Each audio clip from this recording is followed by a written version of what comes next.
Just a quick note before we get going, folks. This was originally written and recorded as one long video. I've broken it into two to make it a bit easier to watch. This is part one. Part two will be released in a couple of weeks' time. I hope you enjoy it. Well, hello, my lovely little street urchins. My name is Lord Hardthrasher, Master of the Worshipful Guild of the Cesspit Cleaners and First Grip to the King's Member, and today, my brave little warrior, you've clicked on a video about the RAF in 1943.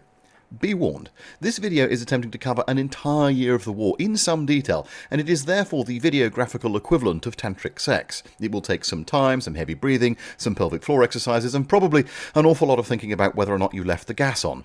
Might I suggest some snacks, a beverage of your choice, and a nice comfortable seat, and I'll do my best to entertain you and educate you at the same time. Note, there will be the occasional aside, a swear word, and even a modicum of whimsy in your history. If that's not your bag, then it has been lovely knowing you. My man Jenkins will escort you off the premises, and the hounds will be released about 30 seconds later, so I hope you packed your running shoes. As for those of you who are still keen or suffering from a narcoleptic episode or are under Jenkins's personal care at the moment, we will do this in two parts. In the first section, we will rewind slightly, looking back at the background of 1942, 1943 and the technological developments and the new tools that came into the hands of Bomber Command in 1943. And then we will examine how they were proposing to use them during that year. And in the second part, we will look at the campaign itself, the whole of 1943, the Battle of the Ruhr, the firebombing of Hamburg and the Battle of Berlin, and what it meant for Bomber Command and, of course, for Germany. And if at the end of this you want to know more, then I should point you towards the other videos in this collection doing similar things for different phases of the air war. Briefing completed, watches synchronised and engines warmed up. I can see that the Aldis lamp is flashing at the bottom of the runway and a green flare has just been fired out of the control hut, so let's throttle up and depart on our mission. Of all of the factors that needed to be considered by the RAF in 1943, they felt that their biggest issue was navigating in the dark still. Now, I realise that some of you come here for the searing scientific insights that I can supply and that you simply can't find anywhere else, so here's a fact for you. The night is dark. I know, bonkers. That makes finding your way very much more difficult, hence the RAF occasionally bombing Belgium when they wanted to aim at Berlin. This fact had not totally escaped the RAF top brass, and a series of technical innovations were forthcoming to try and assist. The wonderfully named infinite monkey theorem suggests that if you assembled an infinitely large team of monkeys armed with, presumably, wipe clean and waterproof typewriters, and you had them bash on the keys for an infinite period of time, you would, eventually, produce the complete works of Shakespeare. The theory doesn't say so explicitly, but I'd suggest that they would also develop a series of night navigation devices to help bomb Nazi Germany too. Both monkeys and time, however, were in short supply in 1942, and so Bomber Command fell back on the next best thing, the Mark I Garden Shed, beloved of British boffins for over 200 years. Whilst monkeys might write excellent prose from time to time, any group of British amateur engineers, one of which should ideally be a Scot, will, if supplied with sufficient tools, a shed, lots of tea, infinite pints of mild and probably a grammar school education, invent shit. Sometimes this shit is useful, sometimes it's a breach of all known health and safety legislation. And these things can go either way. Add to the mixture the threat of annihilation at the hands of a totalitarian enemy, and my godfathers, you better buckle up, kids. Sheds have produced the heads-up display, motorbikes that run on neat alcohol, 300-foot high radar masts, and battery-powered vibrators, to name but a few. Once the basic idea had been established, then the trick is to hand it off to a university to sort out the maths and do the complicated bit, and then pass it on to some union-riddled British business who will balls it all up, go bankrupt, and with any luck get bought out by the Americans who will do it properly. It's not a great system, but it's the one we've got.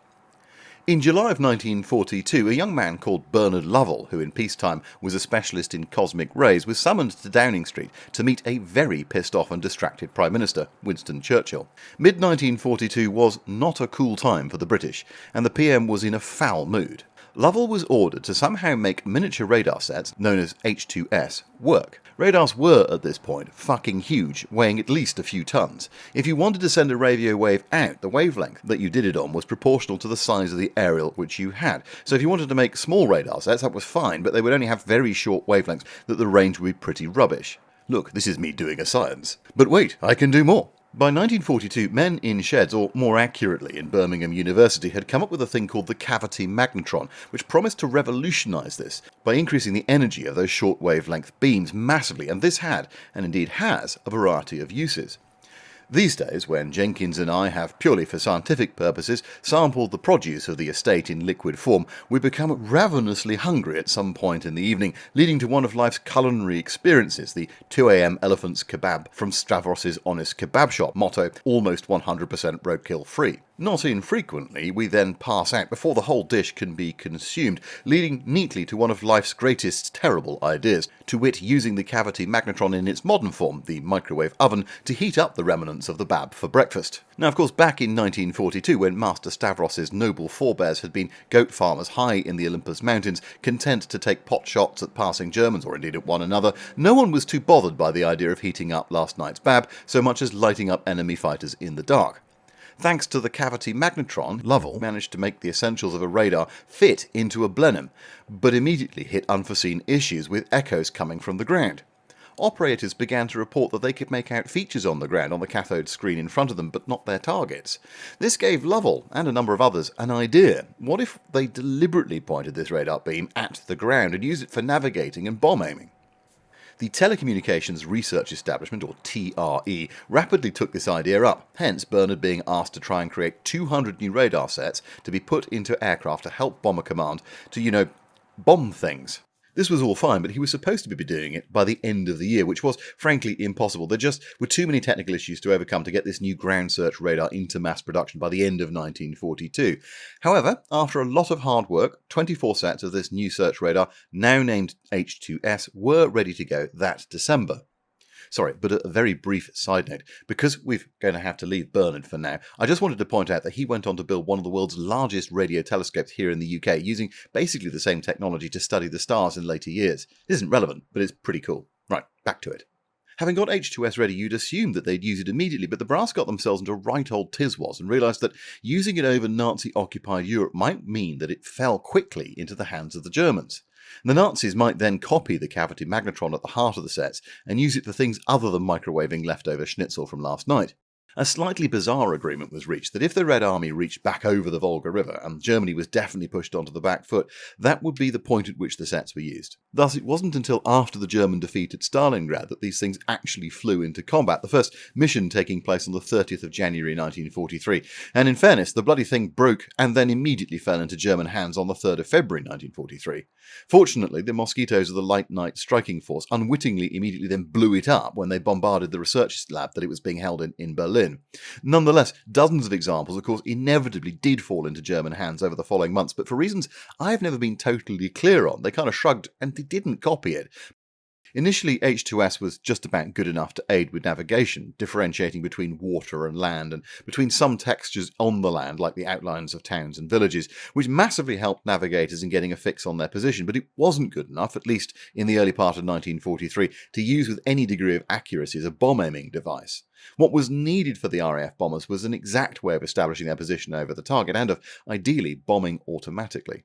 Back in 1940, the Germans had used a series of beam systems, variously known as things like X-Gerät and Woden, to guide their bombers onto targets using radio beams.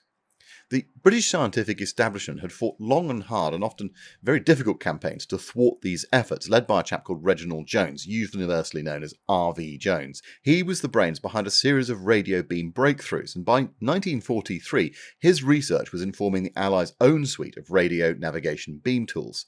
Time is somewhat short, and this video has to have some sharp edges somewhere, so we'll summarise here, and I pinky promise, 100% golden guarantee, that we will actually come back to Jones and the beams another day.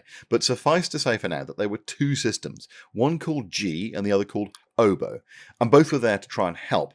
Both systems improved bombing accuracy massively, and I can't really tell you how much it pains me to tell you that I've had to delete 3 pages of script that I've written on this to explain exactly how they work. Trust me when I say that they did, and by mid-1943, both systems were being used to guide Bomber Command to Germany.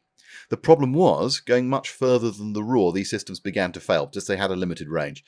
Plus, the Germans eventually worked out how to spoof them. In the game of navigating, there was then no silver bullet for Bomber Command or anybody else, but these things did make a difference. Okay, so that helps us to find the target, but what then? It's all very well getting there, but if the biggest deciding factor on all of bomber command formations throughout the entire war was inevitably weather, and this was true in Europe and indeed in the Pacific, the United States Army Air Force reckoned that they only got 1 or 2 clear days per month in winter and 7 in summer over Germany. Little wonder that they dropped 70% of their tonnage using their version of H2S, known as H2X, and not the Norden bombsight. The RAF was less impacted by the weather because they were already bombing in the dark, but they were far from immune. They reckoned that they got what they called good average visibility between 5 and 9 nights a month in the summer and 3 to 5 nights in the winter. Moreover, fire and smoke would obscure targets even on those clear nights once the bombing started. In either case, they could still bomb, but only if the target was properly marked.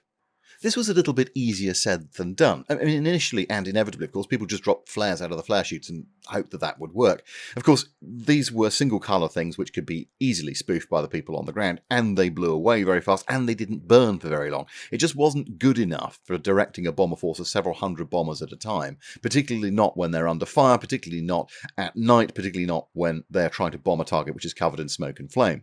But by 1943, Bomber Command actually had some very impressive target markers, and how that answer was reached is rarely told, so let's tell that story now. Enter stage left then, a 29-year-old graduate from Nottingham University, a chap called Dr. Wilfred Coxon.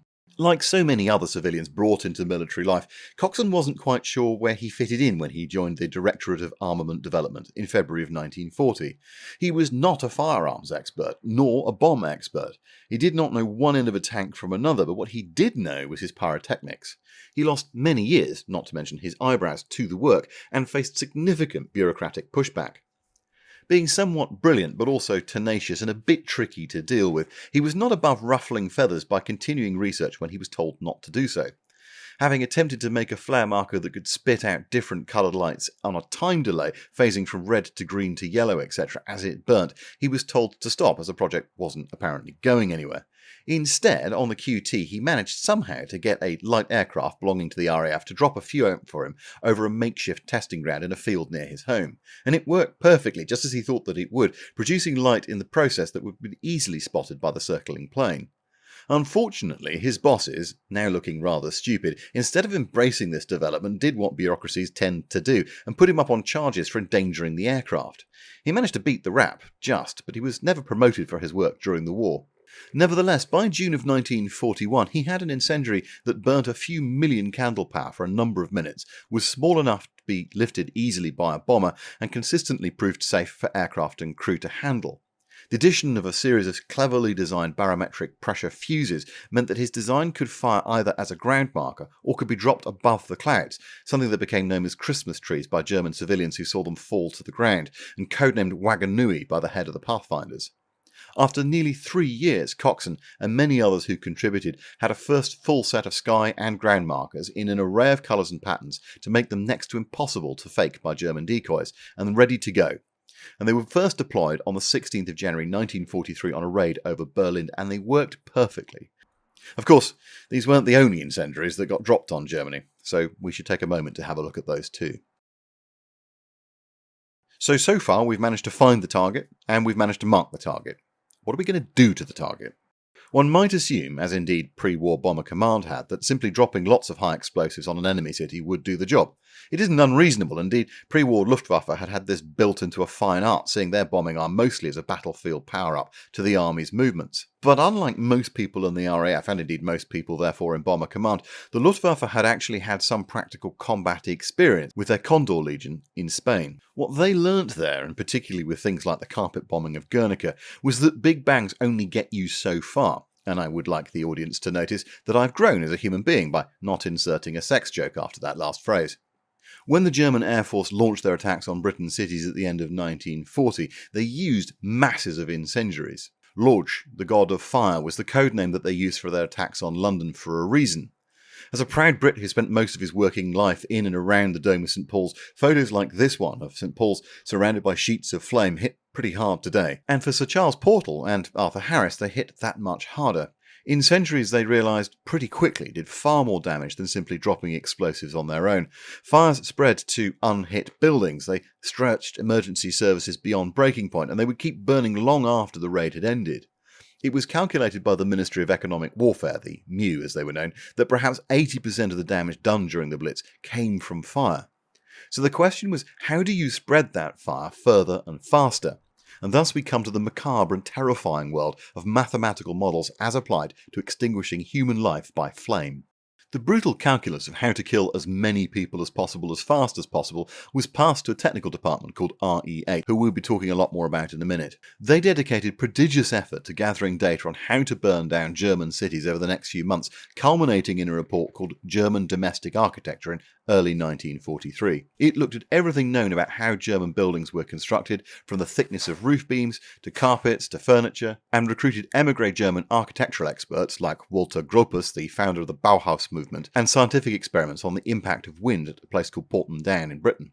From these cold assessments, the mixture of incendiaries to high explosives that would be needed to create a firestorm were carefully calculated, using the firebombing of Coventry as a base model.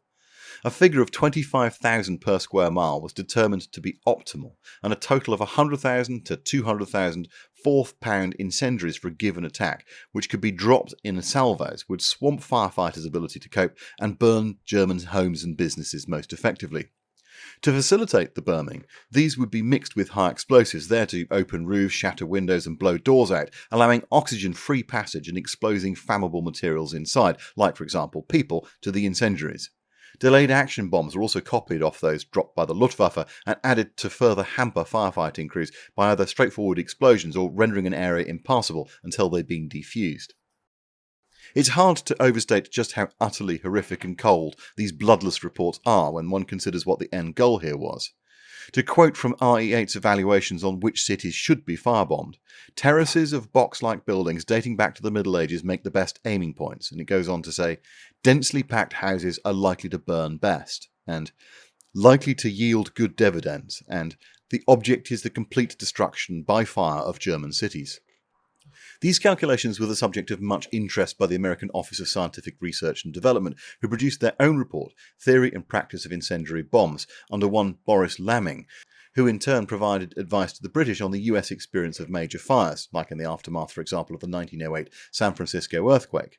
And there were also famously a series of tests performed by the US Chemical Weapons Service in Utah and New Jersey by Standard Oil. The two governments collaborated to produce fire division maps of German cities, and the 8th Air Force then used these to determine what mix of incendiaries they should carry in their attacks on the industrial zones of cities and stand the best chance of burning them down, along, of course, with the civilian houses around them. Hap Arnold enthusiastically embraced the idea of starting fires to act as beacons for the British night bombers, a tactic which was repeated throughout the rest of the war. M17 cluster bombs, M47 70-pound oil bombs, M76 473-pound oil bombs were dropped in vast numbers by the USAAF. In fact, there were 27 million of them dropped from 1943 onwards. In all, the RAF and USAAF would drop over 25 million incendiaries in 1943 alone on Germany, not least on the city of Hamburg. All right. Look, that was all pretty dark and horrific stuff. Let's talk about something much more light-hearted. Let's do a quick rundown of the bomb trucks that Arthur Harris had in his formations in 1943, because his ability to lift bombs changed radically, basically doubling through the year. Although the RAF had gone to great lengths pre-war to create a strategic bombing force, initially, for example, refusing even when they were given the money to do so to buy any fighters, what it had in fact managed to spend a lot of money on was utter crap that was out of date almost as soon as it entered service. Probably the only exception to this was the Wellington, which was an incredibly rugged twin-engine aircraft designed in part by old mate Barnes Wallis, but really it was something of a medium bomber, not a heavy bomber, and the rest were frankly bobbins, so we had delights such as the Ferry Battle, which was slow, short-ranged, so hideous it would have been banned under the Geneva Convention, and proved to be suicidal for pilots and crew to fly into combat. And because there were 3 crew and it was shot down in such large numbers, it has a death per sortie ratio of nearly 1. That means for every flight that the aircraft went on, a crewman was, statistically speaking, certain to die. Impressive stuff. Or the Armstrong Whitworth Whitney, which looks perfectly sensible at first glance. Actually, I think it looks kind of pretty, until you realise that in level flight its nose was pointing downwards due to a serious compromise in the design. Or the flying briefcase, the Hadley Plage Hampton, which was a plucky beastie, and for interwar bombers, bloody fast, but which had the survival skills of a lemming colony on top of the White Cliffs of Dover when actually flown into combat due to its laughable armament. Harris's focus in 1942 then had been to try and phase out these wank puffins from Bomber Command as fast as he could, and in this he was fortunate as he'd inherited a programme of production for 4-engine heavy bombers that had its roots as far back as 1936. The first to emerge had been the Short Stirling, built by, Short, which I mentioned because its development roots went back to the Short Stirling's famous line of flying boats, and whilst you might raise an eyebrow at that, they had at least experience of building very long-range aircraft capable of carrying heavy bomb loads and using multiple engines, which made their experience invaluable to the Air Ministry. The Ministry released specification B1336, which called for a dedicated multi-engine bomber with a range of 1,500 miles carrying 2,000 pounds of bombs at 230 miles an hour at 15,000 feet, and with a service ceiling, when laden, of 28,000 feet. That was a tall order for anything in 1936. A number of competitors responded to this brief, and we'll talk about another one in a second, including, we very nearly had a Supermarine 4-engine heavy bomber. I bet you didn't know that. But it turned out they were a little busy in 1940, so couldn't carry on the development beyond a mock-up which was destroyed in an air raid. Short came back with a beast of a plane. It was huge, 87 feet long and nearly 20 foot longer than a Lancaster or a Halifax. The Stirling was light years ahead of the Hampton or the Whitney, and it was the first RAF bomber to feature 4 engines, and it flew for the first time in May 1939. After a few teething issues, which were sorted out, it had entered service in 1941, and it was pretty popular with crews. For such a huge plane, it handled incredibly well at altitude, and there are stories of it outturning BF-110s often enough that I think I actually believe them. Initially powered by 4 Bristol Hercules Mark 11 engines, developing about 1,500 horsepower each, it could fairly shift even when fully loaded, and at its cruising altitude of 12,500 feet, it was capable of nearly 300 miles an hour. Its Achilles heel, though, was that height. 12,500 feet was simply far too low to be survivable against German flak, and as we'll see, it took huge casualties in 1943. Interestingly, there were a few fitted actually with the right cyclone, but it then turned out, frankly, it was just easy to upgrade it to the Hercules Mark 14s instead, which did make a difference, but not enough. The Stirling was not, in the end of the day, a good plane. It was too complicated, too slow to build, too expensive, and less effective than the other 4-engine heavies that were options, but it was an important stepping stone to greater things. It was withdrawn from the middle of 1943 from operations over Germany. I have, I think, now been promising to do a full-length video on the Stirling for about 3 years. I do, at last, have some decent research material, so it is coming. Just don't hold your breath for too long. Next up was the Hadley Page Halifax, and I fear I may upset some people here because it's become fashionable to resuscitate its reputation in recent times, but it wasn't, frankly, much cop, at least not to start with. It is true that the Halifax was a better plane than the Stirling in almost every way. It carried more bombs, it was more survivable, it was more fuel efficient, easier to service, less expensive to produce. In fact, nearly 6,000 of them were made in the first years of the war, and it was the best bomber for a considerable period of time that the RAF had. But it was riddled with production and design flaws, most of which could be traced back to the hurry with which it was procured. The Air Ministry did that terrible thing of not waiting for prototypes before placing mass orders. For example, it had a problem with its tail, which meant that if the pilot tried to take evasive manoeuvres under attack, it would lock up or tear off, which then sent the plane into the scenery. Another problem that it suffered from was that the engines were mounted in a slightly strange place because of the legacy of it originally having been designed as a twin-engine bomber, which meant that the exhausts were visible from behind at night, which is not ideal when you've got night fighters trying to find you in the dark. Fixes to this problem then created other problems because they put elaborate cowlings over the top, which kind of robbed the wing of airflow and thus lift, and on and on and on and on and on. The best of the lot was the Mark III, which appeared in June 1943. Coming in at 71 feet long, it was shorter than the Stirling by some way, but it had a much wider wingspan at 104 feet versus the Stirling's 99 feet, and it was able to cruise at higher altitudes, adding to its overall survivability, and it was a lot easier to get out of, but it was comparatively slow. By mid-1943, Harris had lost all faith in Hadley Page's management to somehow ever get the whole thing sorted out and implement the changes that he was demanding, including, of course, getting the price of the aircraft down, something which licensed manufacturers like English Electric managed to do. They got the price down by 25% in 18 months, but Hadley Page never did. Arthur Harris tried to strong-arm the Air Ministry into switching production to the Lancasters in Hadley Page and English Electric plants, but to no avail in early 1944. And this finally did force Hadley Page to get off their asses and actually fix some of the problems, but it was a bit late by then. Anyway, right, let's get on to the most famous one. That's the Lancaster. From the middle of 1943 to the end of the war, it was produced in larger volumes than any other British bomber of the war. It is the iconic bomber of Bomber Command.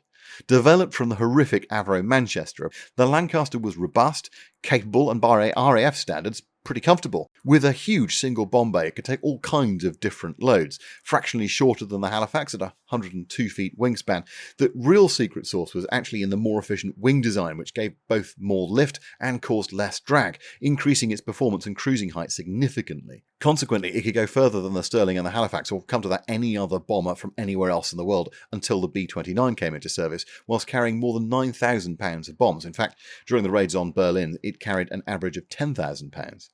Unfortunately, it was not easy to get out of. 70% of crew who were shot down were killed in the process, making it by far the most lethal of RAF aircraft to fly. Anyway, as bomb trucks went, the Lanc was pretty hard to beat. Now, I have several books on my desk that are waiting for me to get round to a video on that one too, so it's on the long list. Together, these machines changed the lethality of Bomber Command in 1943, and the numbers tell their own story. In January 43, Bomber Command had approximately, and I say approximately because it's quite hard to work this out, and Jenkins and I did some maths and he's Welsh, so, anyway, it could be wrong.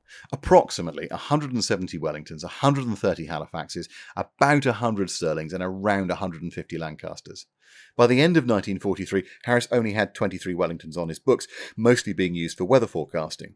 He'd increased the number of Stirlings marginally from 100 to about 130, but he doubled the number of Halifaxes to 271 by November, and he had 5 times as many Lancasters, coming in at over 530 on the force.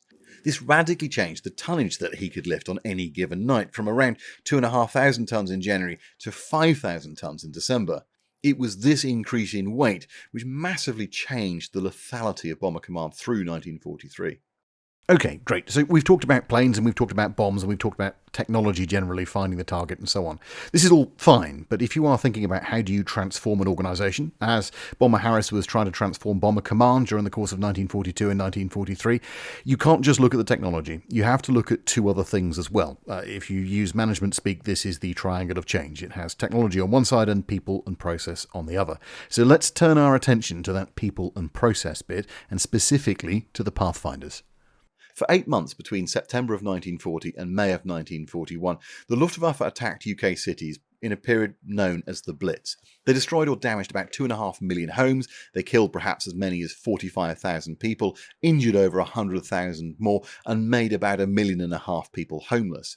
Key to the lethality had been the frequent use of a lead striking force in Kampfgruppe 100, or KG 100. First set up in Poland in 1939, this group had been equipped with the most cutting-edge kit and used it to accurately find and mark targets for the rest of the bomber force. Despite having a pretty complete knowledge of KG 100, by 1942 the RAF had singularly failed to copy this approach. On the 8th of May 1942, a junior officer working for John Baker, the Director of Bombing Operations in the Air Ministry, wrote a memo to Arthur Harris, pointing out that in the raids that had been conducted in the previous 6 weeks against Rostock and Essen, the RAF's bombs were falling somewhere between 5 miles and 100 miles from the designated aiming points, and that on 12 raids on Essen, just 7 of them had got 5% of aircraft within 3 miles of the target. On the 20th of May 1942, 12 days later, Sir John Singleton, a magistrate and a well-thought-of pillar of the establishment, completed his own report, which pointed out that on a recent raid on Rostock, of the bomb release photographs that were taken, 78% of them were not, in fact, of Rostock, but somewhere entirely different, often far, far away. All of this was as popular with Harris as a shot and a lift in a heatwave. Harris was not a man blessed with an even temper, and little could make his blood boil faster than reports from underlings or outsiders pointing out just how shite Bomber Command was. Harris knew this all too well, and he was very aware of the shortcomings of his command, and in May 1942 he'd only actually had 12 weeks in which to try and fix them. In fact, he'd concluded that it would take at least 12 months, and he was, as a result, trying to launch some high-profile, foolproof mass raids known as the 1,000 Bomber Raids to show off to the Germans, Whitehall, the Soviets, and the US, as well as actually lifting his own command's morale, because it wasn't lost on his own people that there was a problem. What he didn't need then was yet another bloody report telling him that his force had the accuracy of a blindfold drunk in a men's toilet. And he knew who to blame, because whilst Baker may have been the spokesperson, his right-hand man was Wing Commander Sidney Bufton, a person who would become almost as hated as Herr Hitler in the corridors of Bomber Command HQ at High Wycombe. Known as Buff to his friends, and probably something much ruder by Harris, Bufton was a 33-year-old Wingco who'd flown ops from 1939 to the end of 1941, when he got transferred to the Air Ministry in that November. He'd originally joined the RAF back in 1927, so when war broke out, he'd been sent to France at the outbreak, flown Halifaxes on some of their earliest missions, and been station commander at RAF Pollington near York. All of this made him highly unusual in Air Ministry and the senior ranks that surrounded Butch Harris. For one thing, he'd actually flown bomber operations in this war and not the previous one. He'd been around the men full time. He knew how they thought. He was also a pre-war professional, whereas a large number of his peers and seniors were basically civilians in uniform for the duration, and he was about half their age. Doing what seemed to him to be the right thing, Bufton had resolved to put his career on the line to help men who were putting their lives on the line. His view was that they must at least know that they were hitting their targets, and indeed that those targets were the right ones to justify the cost in blood that they were paying. On operations, Bufton had proved to be a very brave pilot, but I'm forced to concede that he may have been even braver in his fight in the Air Ministry. Throughout the war, he fought tooth and nail for what he thought was right, often against overwhelming odds, and never once hesitated because he thought his career might be affected or his future prospects might be dimmed. Pleasingly, more often than not, he won. His record rather puts to shame the sycophants and yes-men that Harris surrounded himself with, and reveals one of Harris's least attractive flaws, his utter inability to cope with criticism or being proved wrong. Bufton's first shots had in fact been fired on the 27th of February 1942. He'd been horrified to discover, on his arrival at his desk, just how bad accuracy was across the force. He'd had an inkling, but here it was in black and white. To remedy this, he wrote a paper that called for the creation of a 6-squadron force to become a sort of cavalry of the air, a corps d'élite, to lead the main force to the targets, integrated with technical teams that he called the Bomber Development Force. Working in conjunction with the aircrew, this technical team would then rush the latest scientific developments to this elite group of bombers for immediate combat trials, bypassing the laborious Air Ministry processes for evaluation, adoption, trialling, and then manufacturing, and then supplying to the entire force before they could be used. It would require taking bomber crews out of the front line, and thus absolutely guaranteed to make Harris go batshit, so he thought that the best way to do this was to get the support of his boss, John Baker, and after arguing his case well, he got him on side. And by March, he'd got a paper that landed on the desk of Arthur Harris, who responded in a less than enthusiastic manner. Now, on the surface of things, it might seem somewhat crazy that anybody would seriously oppose the establishment of a target finding force, and in truth, no one was saying that there shouldn't be some kind of target marking capability, and one that should be established as quickly as possible. The argument was a little bit more subtle. It was about the form that it should take. Harris's view, supported by his ever-faithful group commanders, was that taking the very best crews from squadrons and creating a sort of corps d'élite would not just undermine the squadron's effectiveness, but it would also demoralise the crews who weren't selected. In a force that was still only about 400 strong, this was perfectly sensible as an objection. His view instead was that each group, or ideally really each squadron, would then designate within itself its own specific crew or crews to mark the targets and thus achieve the same results. Bufton's counter was that crews who genuinely pressed on and found the targets and then bombed as instructed, through flak and searchlights and night fighters, were pretty rare, and as such they suffered incredibly high rates of loss, meaning that if you fed 1 or 2 crews in to hit the target, they would inevitably get slaughtered, whereas if you had 30 crews doing the same thing at the same time, the defences would be overwhelmed. Yes, it would be dangerous, but it would be far less dangerous than the alternative. Neither of these arguments was without merit. This isn't quite the unthinking Harris against the plucky upstart it might appear to be on surface. Forced to hold a meeting to discuss the concepts of the target finding force by the Air Ministry of March 1942, Harris ensured that the outcome was pre-arranged by making his thoughts plain to his ever-loyal group commanders. There was no discussion, no meeting of minds. This was a firing squad for the lands of the Air Ministry. Harris opened proceedings with a long monologue that outlined his principal concerns about how he felt it would alienate crews and so forth, before eventually saying that the creation of a special squadron would damage the chances of promotion for officers who joined it. Bufton, whose political antenna was every bit as sharp as Harris, knew he'd been brought into this meeting the same way that sheep are brought into an abattoir. He snapped and lost his shit in front of this august group of his seniors, banging his fist on the table and shouting, "Sir, you will never win a war like that. These people don't know if they'll be alive tomorrow. They don't give a damn about promotion." This is what you might call a career-limiting moment. In some circumstances, this might have led to his dismissal from the room, if not the service. Harris simply looked at his watch and said, "I think it's time for lunch, gentlemen." Following the recess, Harris and the group commanders agreed that Harris was right, Bufton was wrong, and the men from the Air Ministry was dispatched back home, apparently defeated. However, Bufton was not, in the words of Cypress Hill, going out like that, and spent the following weeks writing to a carefully selected of group and squadron commanders, asking for anonymous feedback on his idea and receiving, as he knew he would, their endorsement. Bufton collated the letters and wrote a detailed proposal as a covering note and banged it off to Harris's office, which landed like a poo on a long drop on Harris's desk on the 8th of May 1942. By June of 1942, Bufton had heard no more and was probably wondering when his posting to the Falkland Islands or some malarial swamp on the far side of the world would come through, when there was a knock on the door and in wandered Air Marshal Sir Wilfrid Freeman.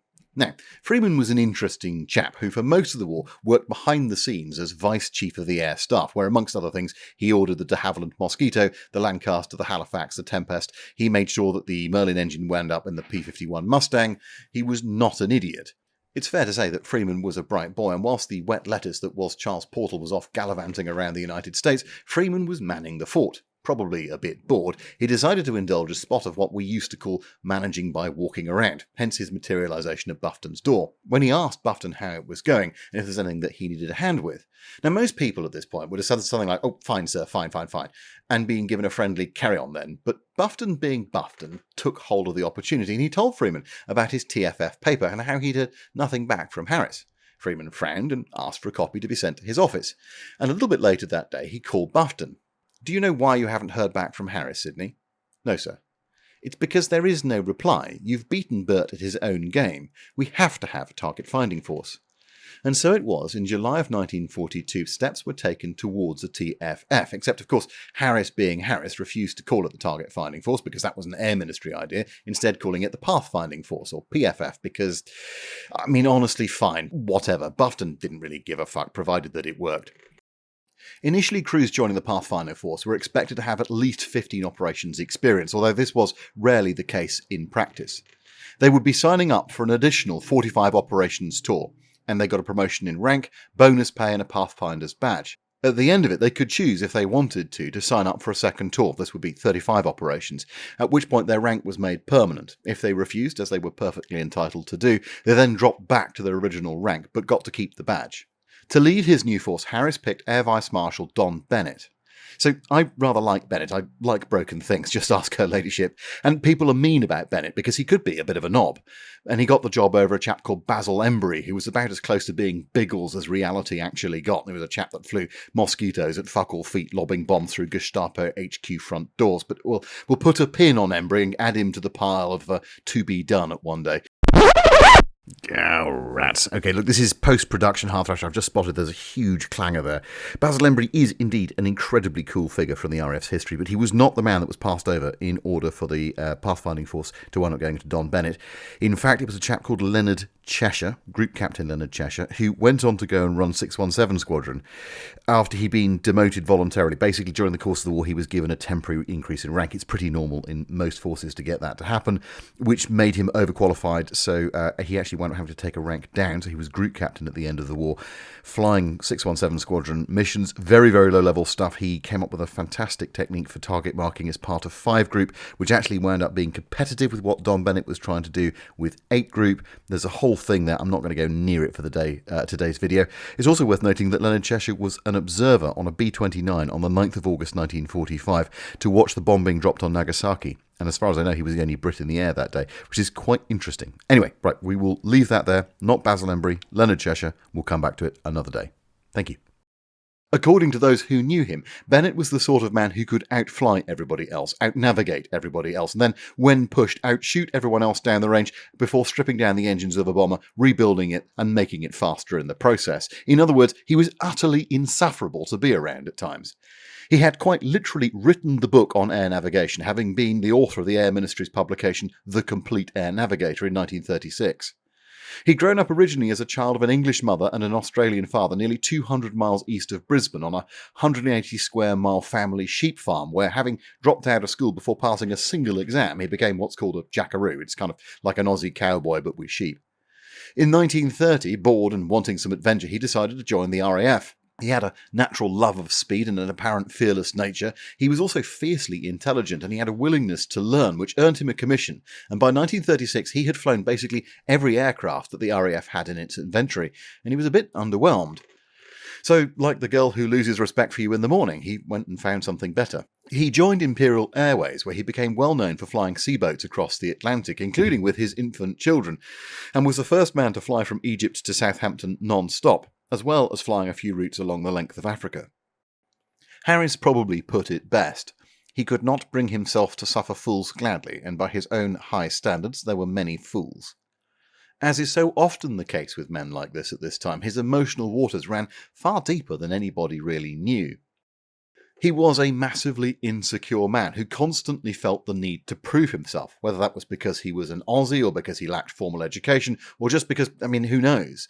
But it meant that he was quite capable of being a giant prick too.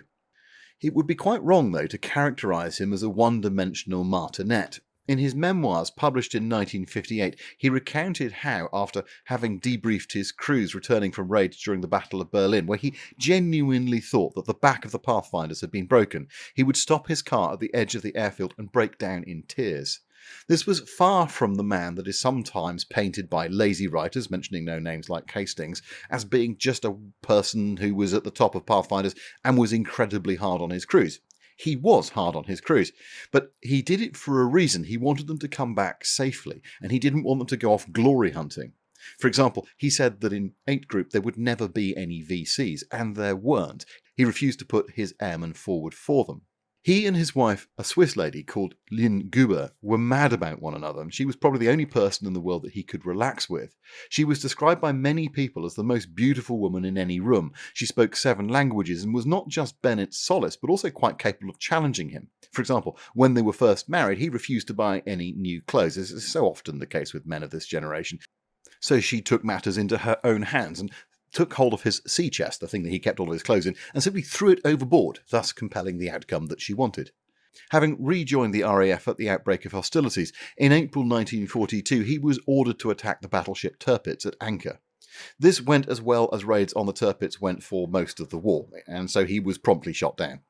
Thanks to superb flying, however, he managed to get his crew out alive and then walked 70 miles through freezing snow and over steep mountains to safety in neutral Sweden with his radio operator. Frostbitten but alive, he managed to persuade the Swedish authorities to let him go, and he managed to fly back to the United Kingdom in May of 1942 to a hero's welcome. At home, Lynn had laid an empty space at the table every evening for her husband to come back to. This then was the man that would lead and shape the PFF. Designated as 8 Group inside Bomber Command structure, it was comprised at the beginning of 1943 with 5 squadrons, but by the end of it would have 12, 1 Halifax, 5 Lancaster and the rest Mosquitoes.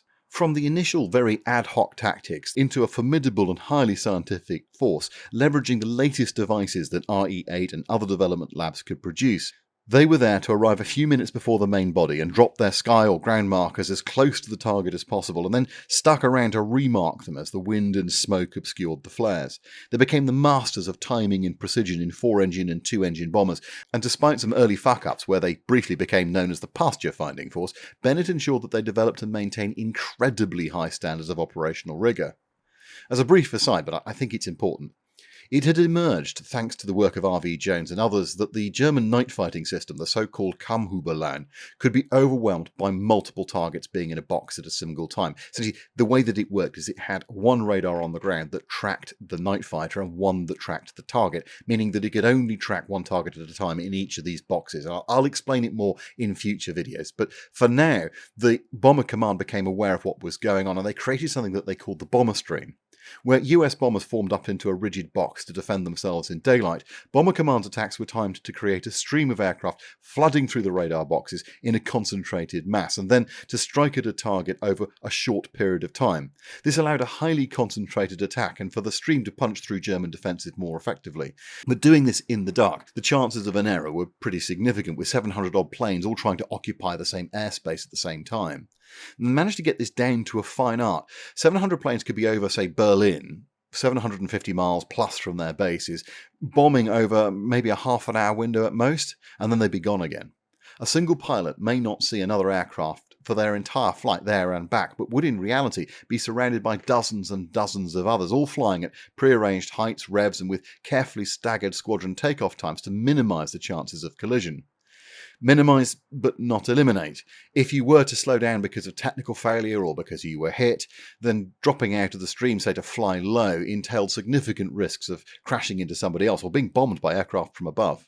Nonetheless, the bomber stream kind of worked, especially as Bomber Command grew in scale. And to aid it further, Bennett helped pioneer what he called the master bomber approach that was first used by Guy Gibson on the Dams raid.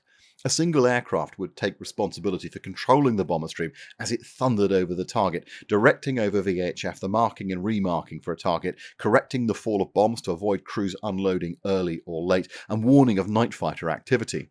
Of course, this was intensely dangerous work, as any transmission from any aircraft could and was tracked by German ground controllers and night fighters who would make a point of seeking out that aircraft to destroy it, and it involved circling the target area for as long as a raid was going on, half an hour or more, often in intense flak. But it did work. If H2S, G and Oboe and the other marker flares and so on were the technology side of the triangle, then Bennett got the process and the people bit to work like a finely tuned machine in 1943. So much so that the US AAF came in on the idea.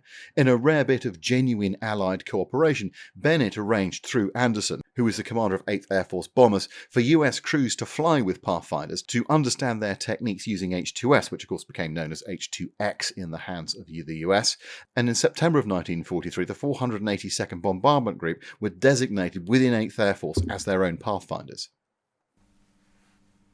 Right, well, we are going to leave things there today, because what we've done so far is we've done the setup. This was part one, and we've looked at all the different components that Bomber Harris and the various others needed to put in place in order to turn Bomber Command from a very ineffective force into something which really was having a material impact on the war. And in fact, this is probably the only theatre in which Britain was leading the way as late as the end of 1943, the beginning of 1944. And we're going to look at those operations next time. If you want to see that second half right now, and you're watching this in October of 2025, then you can choose to join my Patreon, the Hellfire Club, and actually there's a supercut waiting for you there which has got the whole video in one place, so do feel free to do that. Costs $6. By all means, sign up, watch the video, and then unsign up. That's fine, I totally get it. If that's not your speed and you want to support me anyway, I've got a merch store. You can probably see the products down below. Lastly, I should say a huge thank you to those people that are already members of the Hellfire Club. I could not do this without your support. So thank you for doing that, and I will see everybody back here very, very soon for part 2.